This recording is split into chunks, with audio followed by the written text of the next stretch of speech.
ತನಕ ಭ್ರಷ್ಟಾಚಾರ ನಡೀತಿದೆ. ಈ ತಾಲೂಕಿನಲ್ಲಿ ಭ್ರಷ್ಟಾಚಾರ ತಾಂಡವಾಡ್ತಾ ಇದೆ.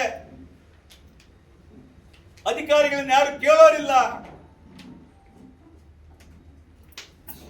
ಅಧಿಕಾರಿಗಳು ಕೆಲವು ಮುಖಂಡರ ಕಪಿ ಮುಷ್ಟಿಯಲ್ಲಿದ್ದಾರೆ. ಅಧಿಕಾರಿಗಳಾಗಿ ಕೆಲಸ ಮಾಡ್ಲಿಕ್ಕೆ ಆಗ್ತಾ ಇಲ್ಲ.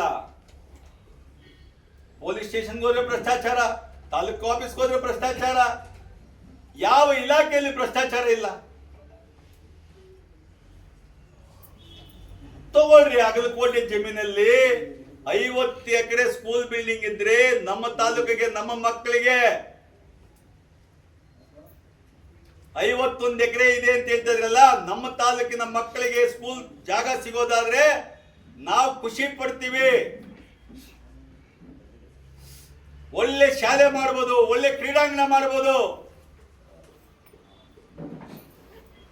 ಅದು ಬಿಟ್ಟು ಕೇವಲವಾಗಿ ರಾಜಕೀಯವಾಗಿ ಒಬ್ಬ ವ್ಯಕ್ತಿನ ತೇಜವಧೆ ಮಾಡಲಿಕ್ಕೆ ಮಾತ್ರ ಅಗಲಕೋಟೆ ಅಲ್ಲ.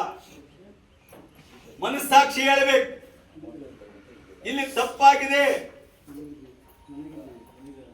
ಈ ತಪ್ಪು ನಾನು ಎತ್ತಿಡಿತಾ ಇದ್ದೇನೆ, ನಿನ್ನ ಮನಸ್ಸು ನಿನಗೆ ಹೇಳಬೇಕು. ಅಲ್ಲಿರೋ ರೈತರು, ನಮ್ಮ ತಾಲೂಕಿನ ರೈತರು ಇರ್ಬೋದು, ಬಂಗಾರಪೇಟೆ ತಾಲೂಕು ರೈತರು ಇರ್ಬೋದು, ರಸ್ತೆ ಬೇಕಾದ್ರೆ ರಸ್ತೆ ಬಿಡ್ತಾರೆ. ಯಾರಪ್ಪಂದು ರಸ್ತೆ? ರಾಜಕಾಲುವೆ ಇದ್ರೆ ರಾಜಕಾಲುವೆ ಬಿಡ್ತಾರೆ.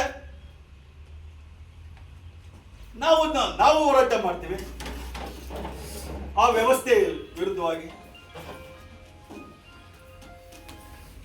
ಆದರೆ ಅದೇನೋ ಒಂದು ಮಾತು ಹೇಳಿದ್ರು, ಇನ್ನು ಮುಂದೆ ವಿಜಯ್ ಕುಮಾರ್ ಅವರು ಈ ತಾಲೂಕಿನಲ್ಲಿ ಓಡಾಡ್ಲಿ,